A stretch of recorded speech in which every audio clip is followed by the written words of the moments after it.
Este libro, que lo he llamado América Bruta,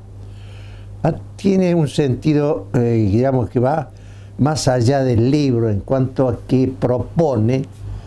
que se haga una discusión a fondo de dos miradas sesgadas, es decir, muy parcializadas, sobre todo el tema de la conquista, del descubrimiento y conquista de América. Porque si es del lado de los historiadores españoles, todo lo que hizo España está muy bien hecho. Casi no tiene nada que ser discutido y todo se hizo de acuerdo a protocolos, a las disposiciones del rey de España, etcétera, etcétera. Y del lado de los americanos ha también surgido la idea que todo fue un exceso, que todo fue un atropello hacia culturas, que en parte es cierto, porque si nos ponemos a pensar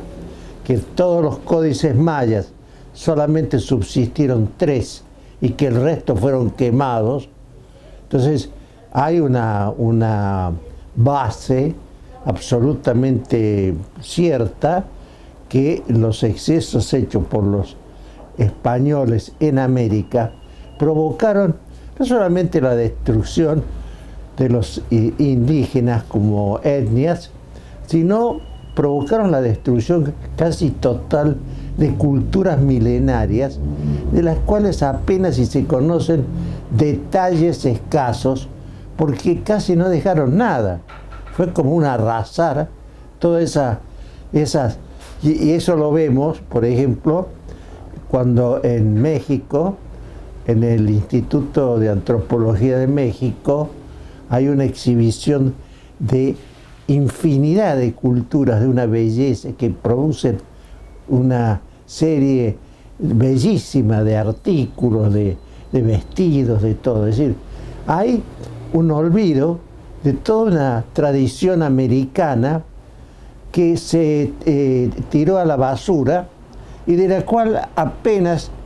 yo creo que se ha podido rescatar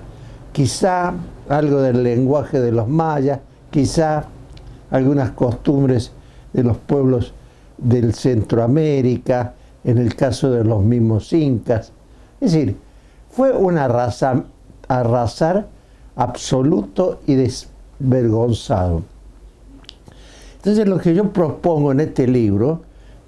haciendo referencia a todo este proceso,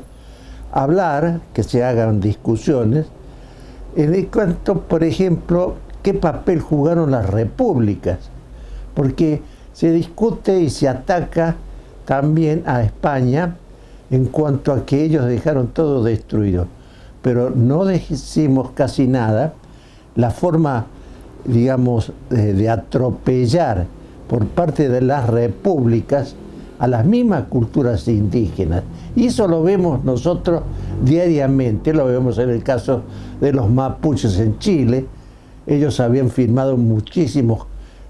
contratos o disposiciones junto con el gobierno chileno, de los cuales no se cumplieron nada. La Argentina hizo exactamente lo mismo con los indígenas que estaban acá. Y no hablar de Brasil, donde las matanzas de indios es una continuidad histórica, no hablemos del desprecio que tiene México hacia los indios, porque los dos estados más pobres, que son Chiapas y Oaxaca, en México, son los estados con predominio de indígenas. Pero por otro lado, se da la contradicción de que el gran atractivo que tiene, por ejemplo, México, son las culturas indígenas que atraen al turismo del mundo. La segunda inversión más importante que tiene México es el turismo, atraído justamente por esas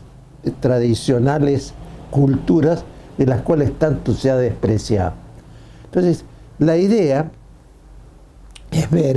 llegar, digamos, poner como una especie de final a estas discusiones, donde se habla de leyenda negra, donde se habla el desprecio de los americanos hacia los españoles, y no se ha llegado a una mirada, digamos,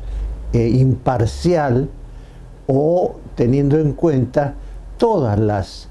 las condiciones que convergieron al fenómeno de la conquista y colonización de América. Esa es la idea de este libro. Y como te digo, no es una tesis académica, ni mucho menos, sino que es una serie como de reflexiones en torno al fenómeno de la conquista, que creo que no se ha hecho una valoración imparcial que valga para establecer fehacientemente cómo fueron las cosas. Esa es la idea de este libro, que lo he sacado como final, digamos, o como de una etapa de la tarea que yo he llevado a cabo desde hace tantos años, tratando de estudiar el fenómeno americano, el argentino y riojano.